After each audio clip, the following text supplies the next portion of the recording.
లైఫ్ని ఒక స్టాగ్నేట్ చేసింది ఎక్కడికక్కడ. మీరు సర్జరీ చేయాల్సిన టైం అది, కానీ వాళ్ళు బయటికి రాలేరు.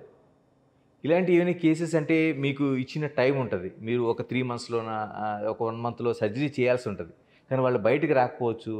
అలాంటి డెత్స్ జరిగినవి ఉంటాయి. అంటే మీరు నిజంగా సర్జరీ చేస్తుంటే బ్రతికుండేవాళ్ళు వాళ్ళు. అలాంటి కేసెస్ ఏమైనా మీకు ఎదురైనాయండి ఈ కరోనా టైంలో?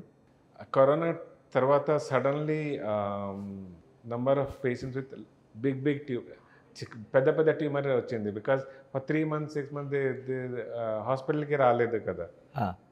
సో పేషెంట్స్, సో అకోసం ఆఫ్టర్ సర్జరీ పెద్ద ట్యూమర్స్ ఇన్సిడెన్స్ కొద్దిగా పెరిగిపోయింది. బట్ ఆ కోసం కరోనా టైంలో మీ సర్జరీ స్టాప్ చేయలేదు. We continued neuro surgery continue చేశాను. Whoever came we operated. Because corona, the death of people who didn't get treatment, their death rate was higher than corona disease. So ఆ కోసం we continued treatment. Neurosurgery department close చేయలేదు. అన్ని we were running our department like any other time. అవునండి, నిజంగానే మీకు congrats చేయాలి. ఎందుకంటే corona టైంలో మీరు ఎక్కడ ఆపకుండా సర్జరీస్ కావచ్చు, మిగతా ట్రీట్మెంట్ కావచ్చు కొనసాగించారు. కానీ టైం టు టైం చెక్ చేయించుకోవాల్సిన రాలేకపోయారు.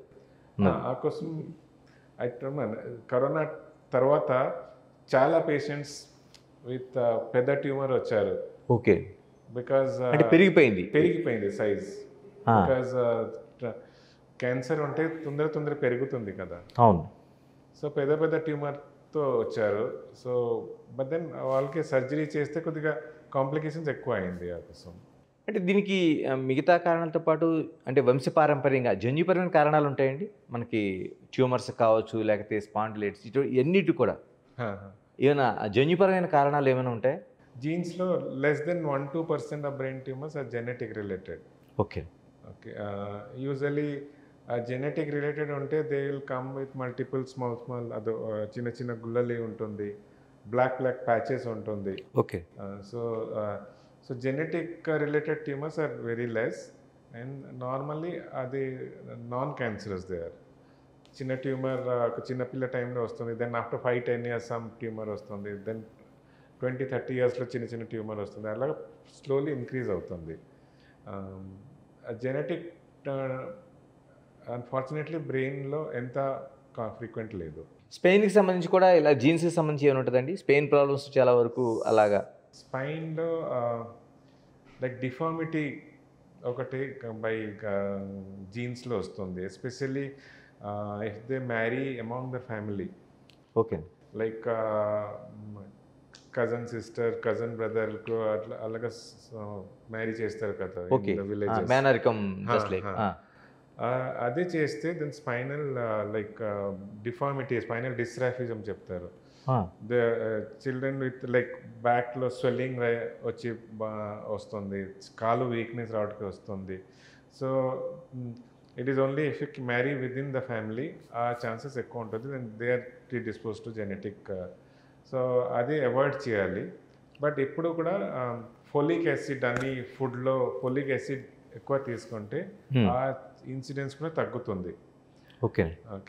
ఇన్ మెనీ కంట్రీస్ ఇన్ వరల్డ్లో అట్లీస్ట్ 70-80 కంట్రీస్లో to prevent spine this genetic dysraphism ఫుడ్లో లైక్ వీట్లో ఆర్ రైస్లో ఫోలిక్ యాసిడ్ సప్లిమెంటేషన్ ఇస్తారు. Like in India we have only iodine supplementation in salt to prevent thyroid. But folic acid supplementation రైస్లో కూడా వీటిలో లేదు. అది చేస్తే if government does that then ఈ స్పైన్ జనిత genetic diseases will significantly come down.